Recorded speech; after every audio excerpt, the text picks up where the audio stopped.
Hey guys, good morning. Welcome to the Grove. And if you're watching online, thanks for jumping in with us. My name is Brad Alexander. I'm the Connections Pastor here. I want to say welcome to you guys. If you're new to the Grove, we're glad you're here. Thanks for joining us. Hey, we're going to get kicked off here with some worship through song. If you want to stand up, turn around and say hi to somebody, and then we're going to get singing here in just a second.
Set us free. We're surrounded, reminded of love that set us free. We're surrounded, reminded of love that set us free. Yeah, yeah, yeah. Surrounded, reminded of love that set us free. I wanna break away from all that's holding me. Oh, the burden of these chains. I wanna feel the wind, mercy on my face. Oh, and run with only you. I wanna run with you.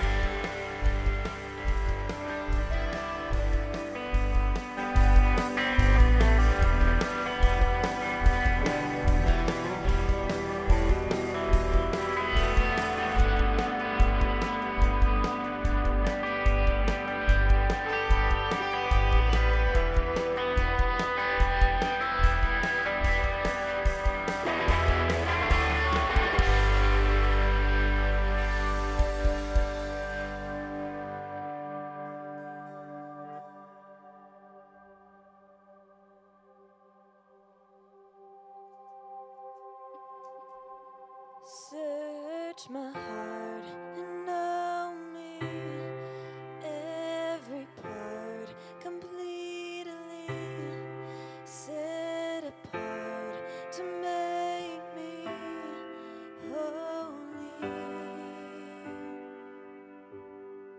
Give me sight, show me what you're like, lead me to your heart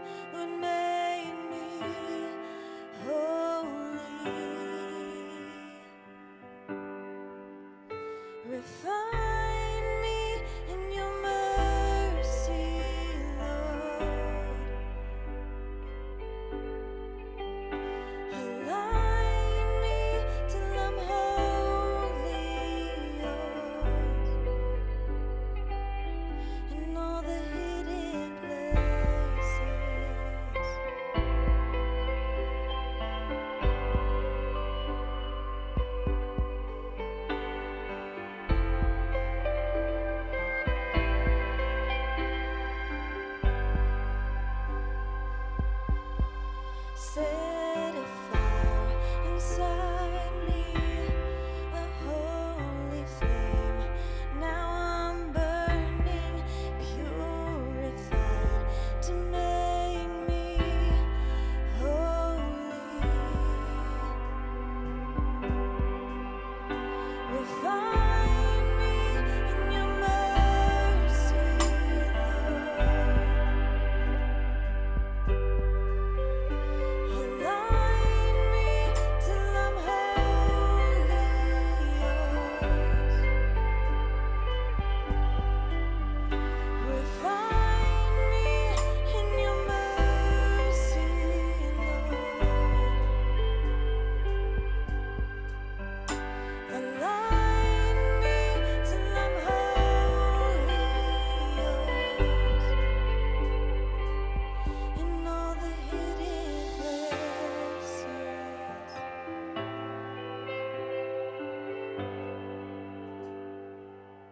in all the hidden places,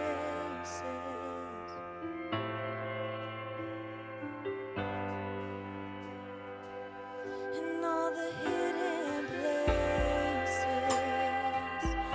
here in my life, in all the hidden places, come shine your light. In all the hidden places, be lifted high. In all the hidden places, be glorified.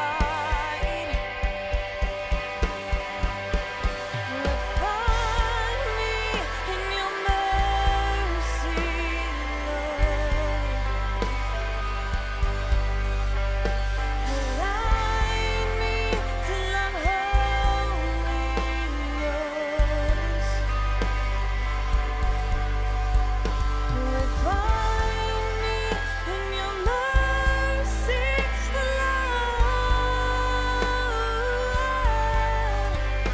Align me till I'm wholly yours.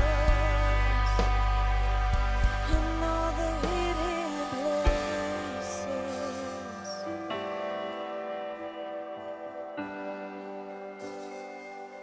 in all the hidden places,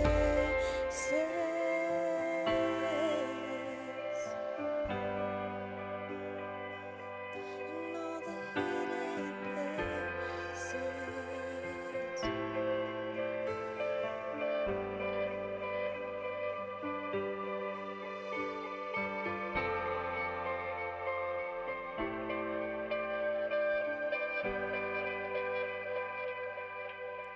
God, we thank you for just giving us a place to worship you. We thank you for teaching us, for just giving us your word. And I pray that this week that you open our eyes and you give us ears to hear and a place to store your word, and that we can carry it throughout the week. And it's in your son's name that I pray. Amen. You may be seated.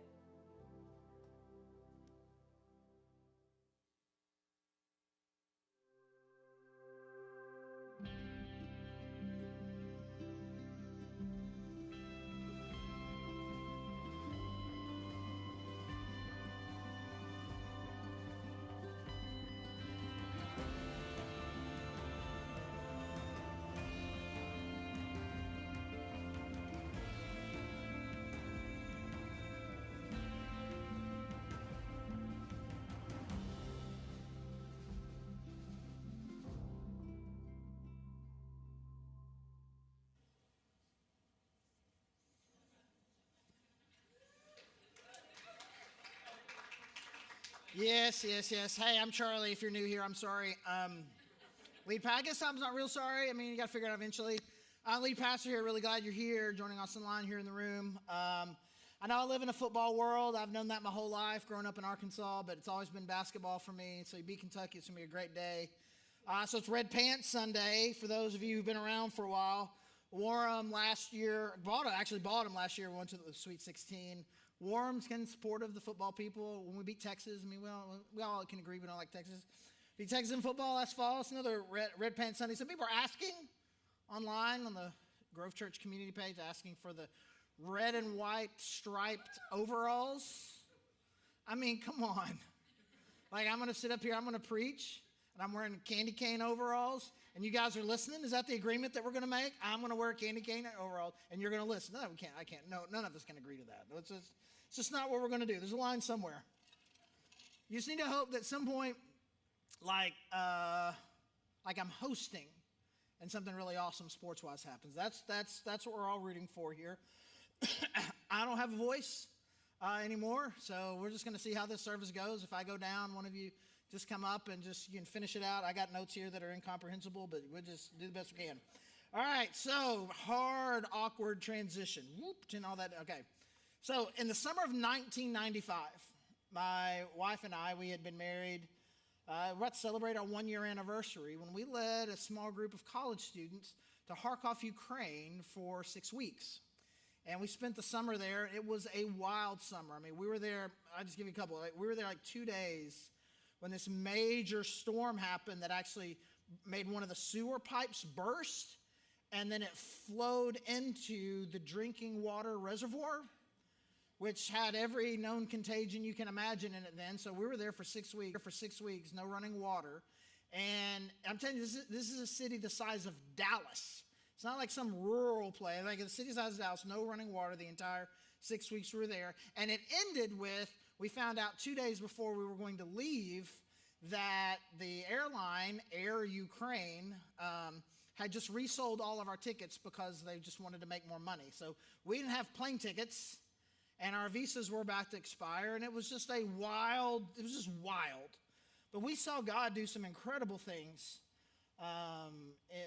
in the lives of students there in Ukraine, and just in the lives of our neighbors that we got to meet. It was an incredible summer, and God just gave us a heart there for those people. We built some really cool long-term relationships with some people there, and it was just an incredible summer with some incredible people. And so what's been happening over the last week has obviously been it's hit very personally to us.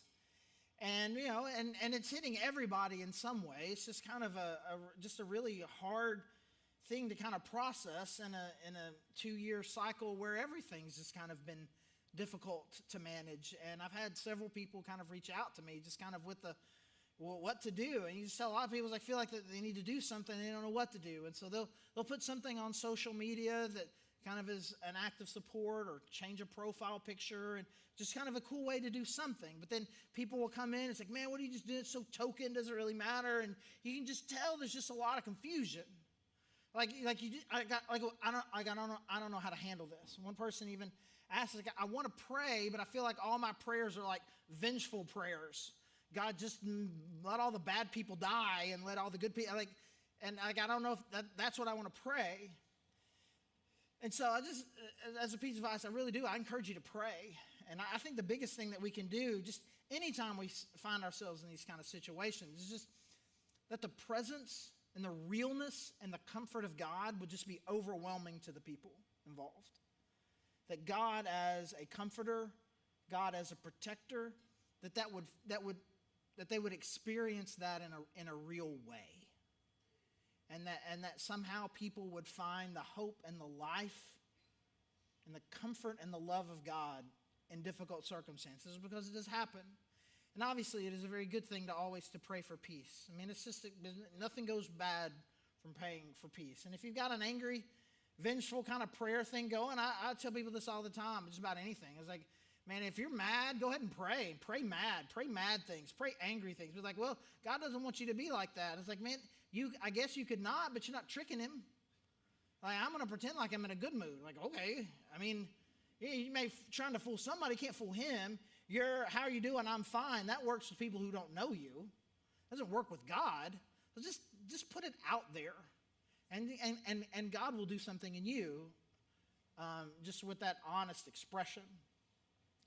But I feel like situations like this are really more illustrative of a big picture issue that I think that a lot of us have, which is we don't we don't know really what to do when bad things happen.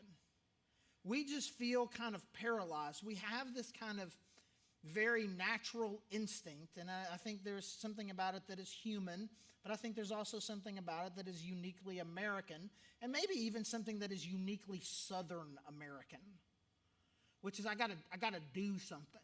I gotta do something about this. I got. Amen. I gotta do something about it. I gotta do something about it. I can't just sit here. I gotta do something, right? Because we are people of action. We fix things, and we find ourselves where you've experienced a tragedy, or really when other people around us are experiencing tragedy, really difficult times. Like we don't know what to do, because there doesn't seem to be anything we can do to fix it. And so either we become completely and totally paralyzed, or our instinct to, quote, fix it can very often make matters worse. And so too often I feel like as God's people, even though I believe God has very explicitly called us to step into people's lives in their worst moments, we instinctively too often kind of pull back or possibly lean in too hard. So we don't know what to do. And so there's a passage we're going to look at. Today's kind of the way the sermon is going to work. It's going to be a little different. It's going to maybe probably feel a little bit different.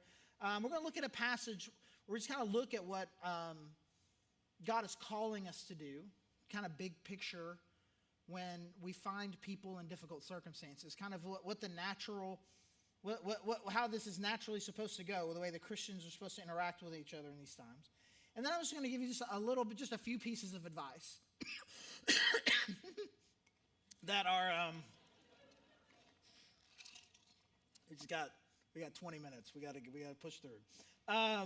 Just some pieces of advice that I feel like that I've gleaned. I'm by no means an expert at this, but I've had a lot of experience of kind of stepping into kind of some difficult circumstances, some really good pieces of advice that I've been given, and that I would just like to just kind of pass on to you guys, so that ultimately we as God's people can really do a good job of just loving people well in their darkest moments. Because that's kind of been the theme of this relationship series that we're kind of closing out today. I mean, a couple weeks ago, Mark talked about what do we do when someone's hurt us, and we talked a lot about forgiveness. What do we do when we know somebody around us is sinning and is destroying their lives and hurting other people's lives, and how do we step into that to kind of restore them and bring them back? And so today we're just to talk about what do we do when people are kind of going through their worst moments, and it's not because of something that they did, sin, which we talked about last week, or something they do to you because of, we talked about forgiveness, but when life happens to them. So the passage that we're going to look at is in 2 Corinthians chapter 1, and we're going to start with verse 3.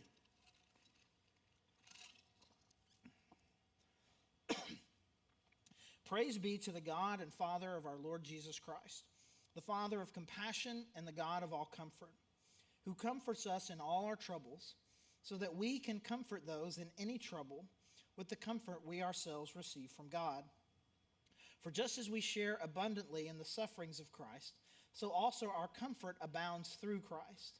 If we are distressed, it is for your comfort and salvation. If we are comforted, it is for your comfort, which produces in you patient endurance of the same sufferings we suffer.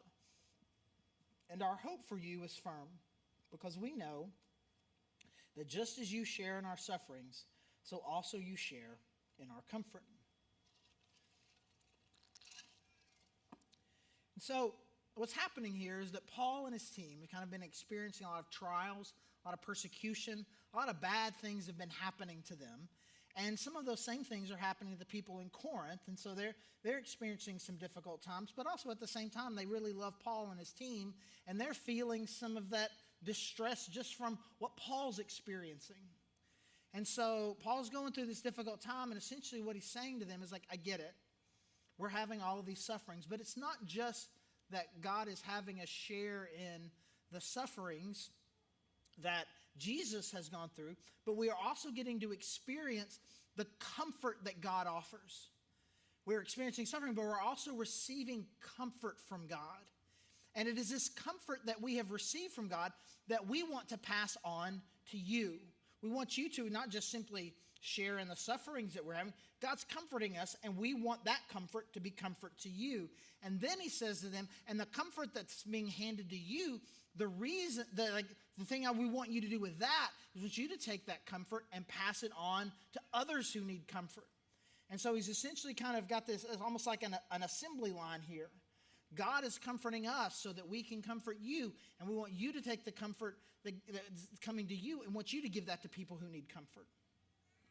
And essentially what he's saying here, and this is real, even if it's not necessarily good or beneficial or helpful at the time, is that really one of the, for lack of a better word, bright sides of when we go through difficult times is one of the things that God really does in it. Not only does he show up to comfort, which is great, but it gives us that ability to then take the comfort and give it to someone else. Some of the real meaning of the dark times we go through is found when a friend, a brother, a sister, a family member, a coworker, someone like that, like when now, hey, I've lived that. I went through that. Let me help you. Here, let me be there with you through this. And so, while again, I want to make sure to say that doesn't make a bad thing you go through good, right? The bad thing is still the bad thing, but it is a way that God brings beauty in dark times, and that God then allows you, because of what you've been through, to comfort someone else. And so this is what Paul is saying here. He's saying, he's like, hey, we've been through some rough times and you're experiencing that. But God is comforting us. Let us comfort you. And now you take this comfort and comfort somebody else. Because essentially what he's saying here is this is a ministry collectively, individually and collectively as God's people that he has called us to. He has called us to be people who duplicate, replicate his ministry, God's ministry of comfort into the lives of other people. And so when someone in your space is going through some sort of tragedy, some sort of real loss, some sort of real pain, it is our responsibility to step into that. But here's the interesting thing that happens, is that I say that, and I cannot imagine that there is one person here who's like has a real objection to that. I object. That's not right. I disagree with that. No one's going to disagree with that. But if we hear it, there's a lot of fear that you can I don't feel like I can. I don't feel like I can. I get nervous. And again, we think that we're going to do the wrong thing, that we're going to say the wrong thing, and it's just best that I stay over here. I know it's the right thing to do, but my fear keeps me from really doing it. And then often, if we overcome that fear, our anxiety about it may make us actually do the things that we wish we hadn't. And so I think, again, that there are just a few key things that I feel like that if we can just kind of understand these real simple principles, I think ultimately what we'll see in our individual lives and on our collective spirit here as God's people, as the Grove Church, we will see just our ability to love the hurting just escalate. And the first one, which is kind of the big picture one, is to embrace empathy. It's like when I see someone hurting, we want to be the kind of people who step into it. I step into it. It's like I don't want to say, man, that must be rough for you over there. I'm sorry that you are going through that. But it is the kind of thing where I step in with my heart, and this is what empathy is like I'm not just sad as I think about what you're going through. I'm in it. I'm imagining. I'm stepping in my heart. I'm in your shoes and in your place, and I think that is real pain that you are going through, and I am in it with you. Which really, again, just has this idea from this passage in 2 Corinthians.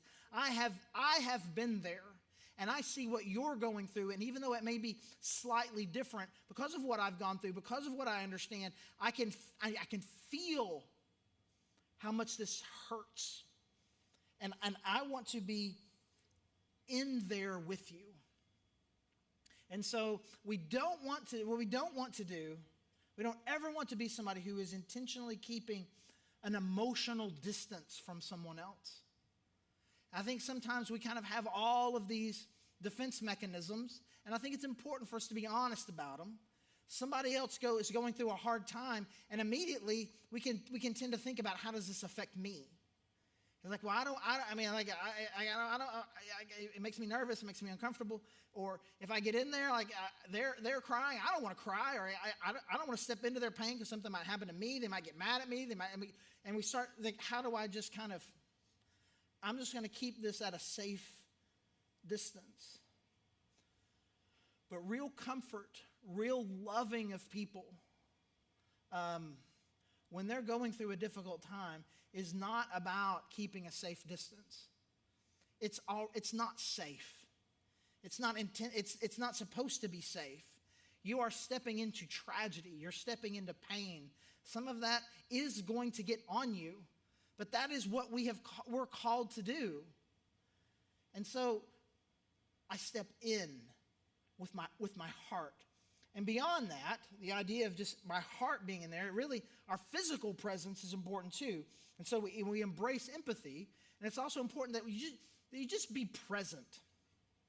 And I think that's just, it's really simple. And again, you're not going to disagree with it. But it is so overwhelmingly important. I'm just going to be there. Well, what do I say? Doesn't matter. What do I do? Doesn't matter. Do I bring something? Doesn't matter. You be there. You be there. I'm just going to be present with them. And I'm just going to do, and I can't anticipate what's going to happen. I can't anticipate their emotions. I can't anticipate what they're going to need, what they're going to want. But I can know that if they do want or need anything, I'm just going to be there for them. It is a whirlwind of emotions and intensity when all of these things are happening. And they may not remember any specific event that happened, but they will always remember who was there. I was there emotionally with my empathy, but I was also there I was literally there. And there's again, I'm going to talk about a failure that I've had, but I've experienced a lot of this. And it's just absolutely true. And we've had some people in our church where they've had like a parent pass away, and Mark or me or both of us will just get in the car and drive a few hours to be at a visitation or a funeral with someone who's lost a parent. And you think, man, you drive 3 hours, 2 hours, 4 hours just to be at a visitation, talk to them for maybe 30 minutes, an hour. And then you go. He's like, what is that? It's being there. And if you can be there physically, then be there. Well, I don't know what to say. Again, we'll get to that here in a little bit, but don't worry about it. If you can work your schedule and work your life where you can physically be there, do it. One of the biggest regrets that I have, and I try not to live my life with a whole lot of regrets. One of the biggest regrets I have is actually a fairly recent one.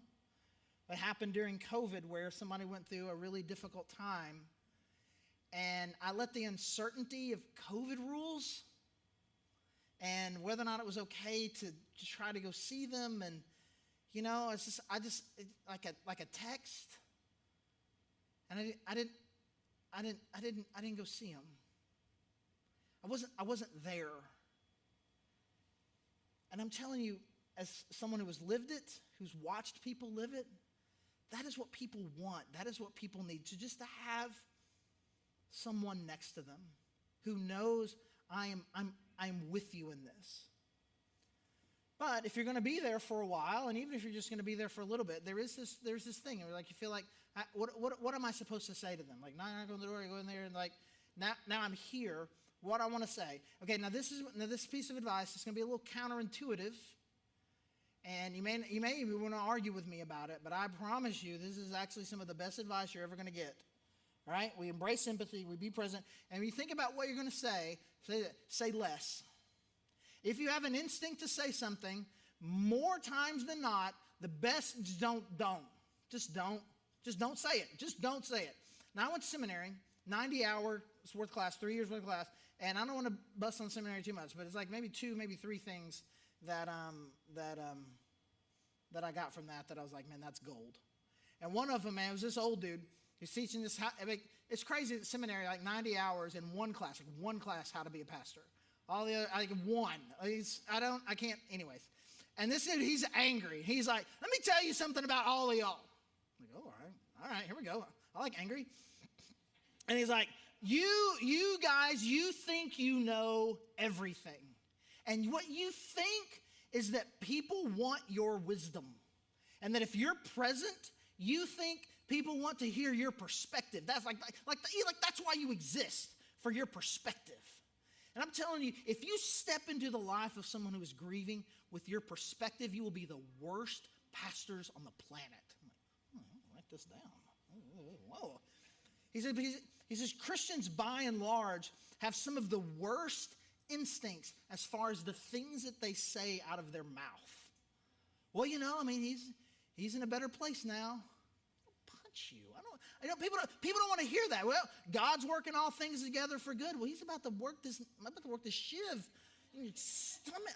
Like you say, like people somehow in that moment, we think that if I'm supposed to be the Christian here, I'm the pastor, or you as like I'm the Christian friend, I'm supposed to come in and give some theological perspective on why suffering exists and how to find light in the midst of darkness.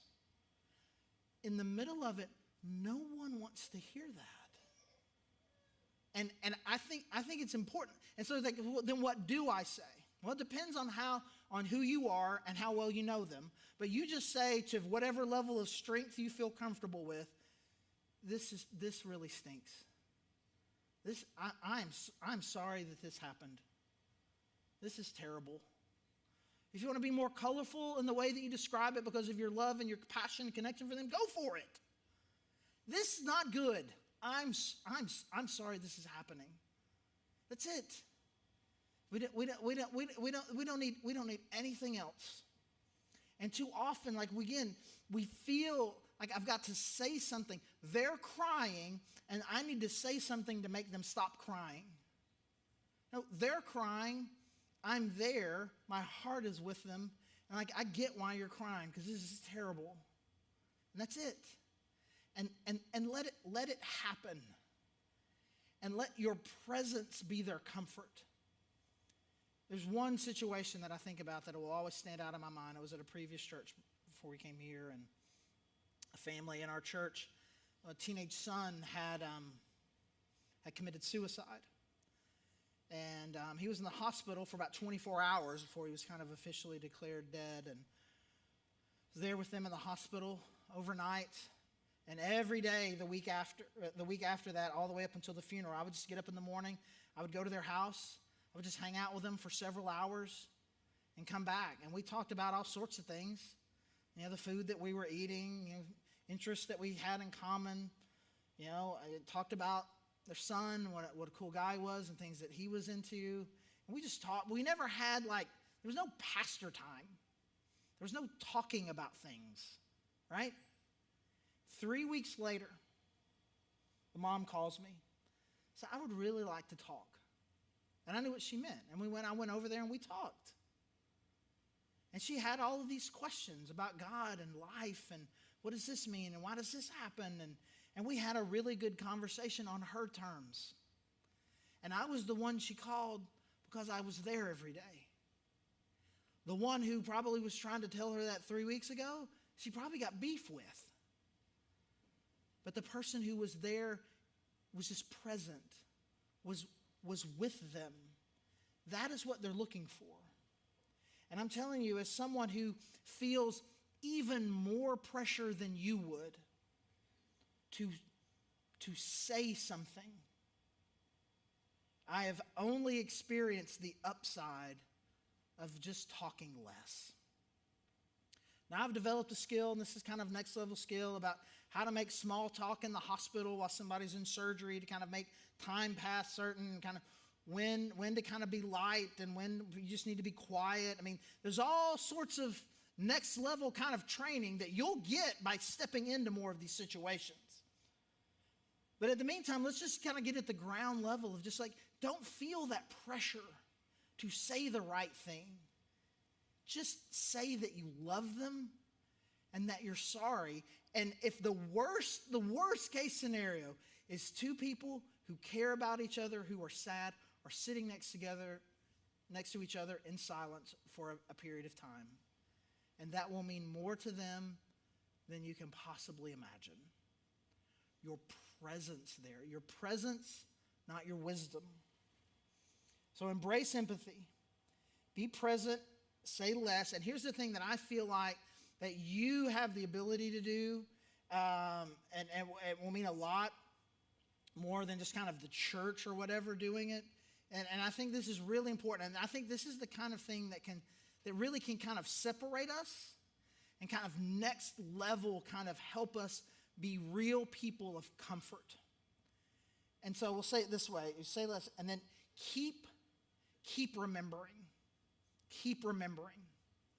Everybody is going to show up in the moment.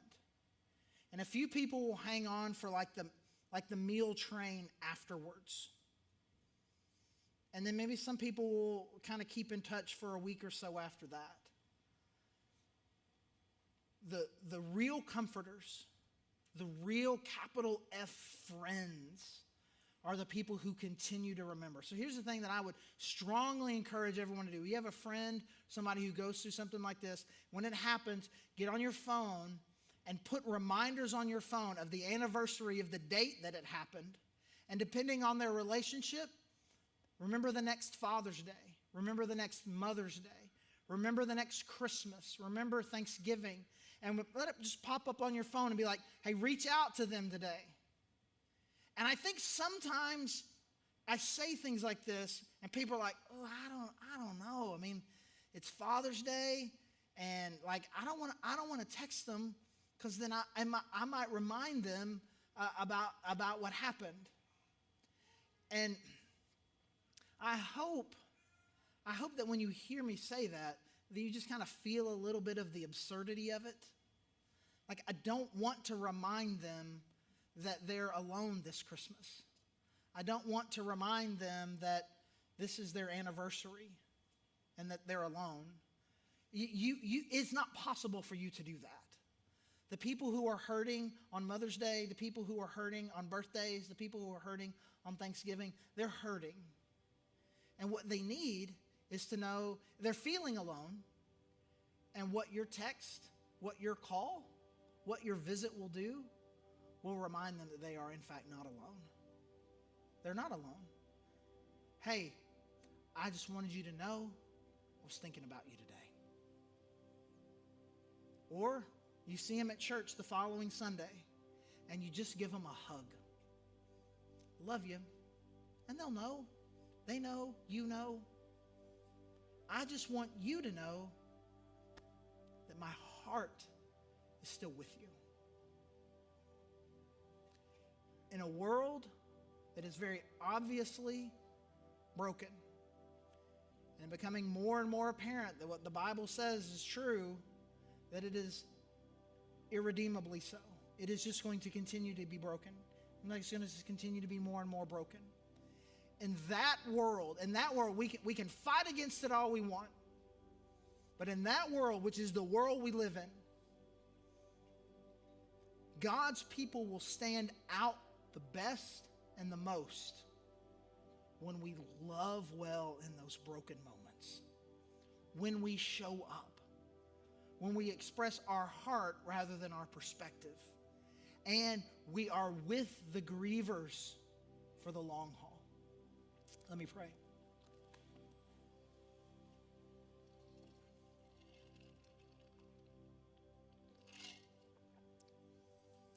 God, just first and foremost, just so thankful for your son Jesus, who not only has comforted us in the day-to-day, but God just expressed the biggest comfort. When you found us and our life was completely broken, our life was the tragedy, that your son came and saved us and brought us to you and brought us real comfort. And God, in the hope and the life and the comfort that comes from that, and the comfort that we experience from you in the day-to-day, God, I pray that we would be the men and women who step into those situations. That we would not let fear, uncertainty, a lack of training, a lack of understanding, just let any of these fears or anxieties keep us from just being there with people. And that, God, that we would be known individually and collectively as people who love well and love people well in their darkest times. And as always, we are so thankful for your Son and his death on the cross that makes this possible. And it's in his name that we pray. Amen.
Lean back in the loving arms of a beautiful Father.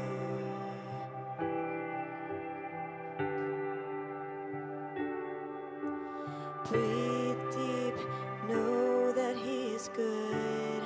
He's a love like no other.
Know that He is good.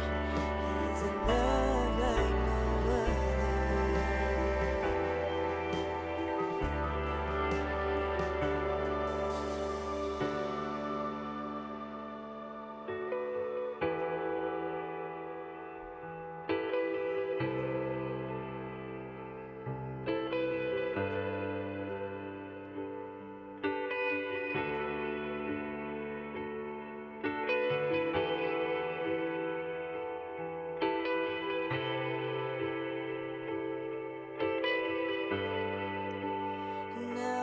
can see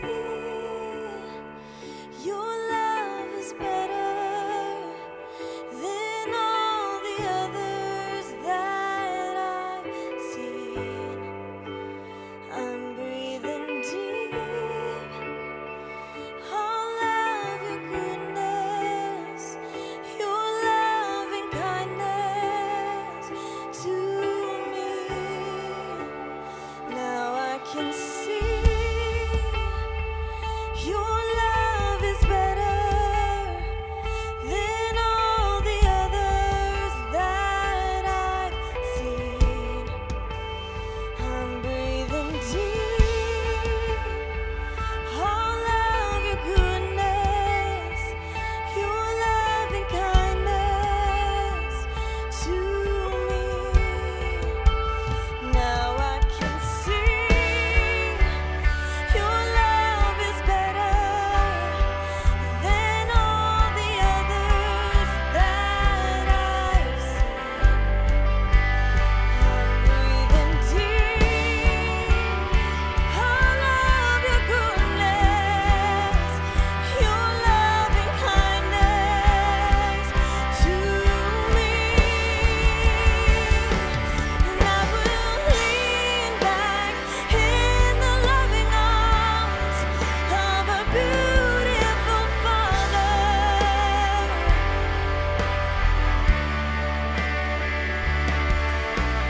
Breathe deep, know that He is good.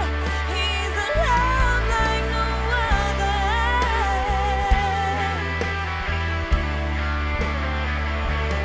I will lean back in the loving arms of a beautiful Father.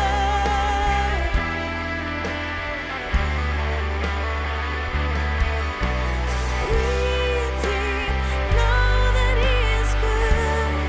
He's a love like no other.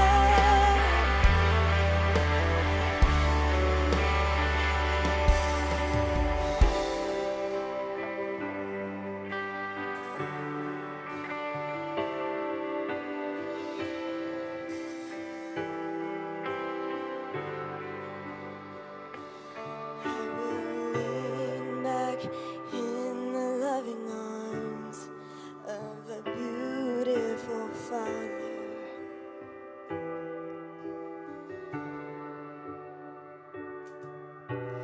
Breathe deep, know that He is good. He's a love like no other.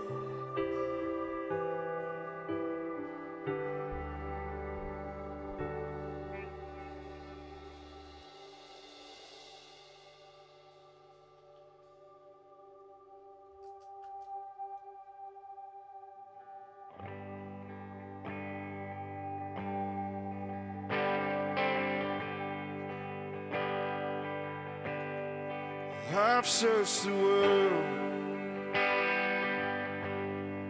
it couldn't fill me. A man's empty praise, the treasures that fade are never enough. You came along, put me back together. Every desire is now satisfied here in your love. Oh, there's nothing better than you. Oh, there's nothing better than you. Oh, there's nothing is better than you.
better than you.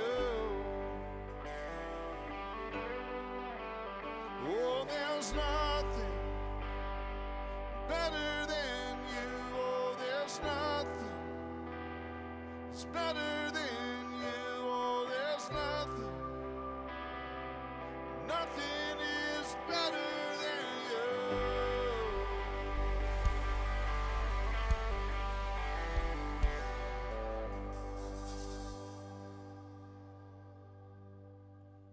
God, thank you for your grace. Well, thank you that we can rest in who you are. Thank you for being our comforter. And Jesus, that you left the glory of heaven and entered into our mess here to live alongside of it, to experience it, to know it, and then to take on our sin on yourself on the cross and to die and pay the price that we deserved, and rose to life to give us hope and to give us a future and to give us you and a way out. And God, I pray that this week we would just follow you in that. That those people that we need to be present for, or knowing that you have redeemed our pain to minister to them for, Lord, I pray that we would do that and act on that this week. Amen. You guys can have a seat.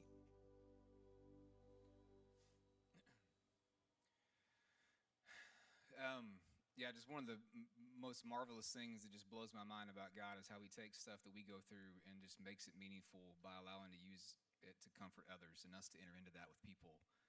And just while Charlie was talking, I know, at least for me, I'm sure it was true for you, maybe somebody came to mind, hey, I need to call them, I need to text them, I need to check up on them.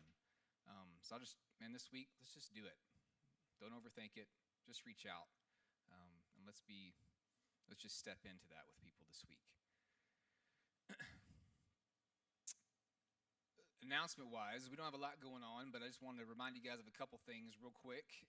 Women's Retreat is happening next weekend, so if you sign up for that, it's more of a, oh yeah, it's March. That's happening next weekend, so just so you guys can remember that is going on. We've also been talking for several weeks about a mission trip that we're taking and doing this summer, and I think there was an information meeting about it last week, and then we've been talking about it. The slide says the deadline to sign up is March 3rd. Well, actually, that's not true. It's actually Tuesday. We're moving it up. Well, actually, it's always been. We just had a typo in there. So anyway, if you're planning to go on this trip and you've been meaning to sign up and just haven't done it yet, then this Tuesday is the day to do it.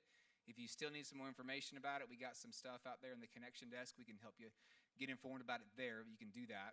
And lastly, last week we had our monthly connections class. Next month on March 13th, we're going to be doing it again. It's if you went last month, you can come to this one, or if you're new to the Grove and you're just trying to check it out and see what this church is about, that's the best place to make that happen. Can't sign up for it quite yet, but we just wanted you to know, hey, March 13th, that's when we're going to do that. But really, anything and everything that's going on, if you're new to the church, you want to let us know that you're here, let us help you take some next steps, or you just want to know what events are going on, this is a place you can always go. Is at thegrovechurch.org/connect is the best way to get that information. Otherwise, hey, you guys enjoy a little sunshine and warm weather this week, and we'll see you next Sunday.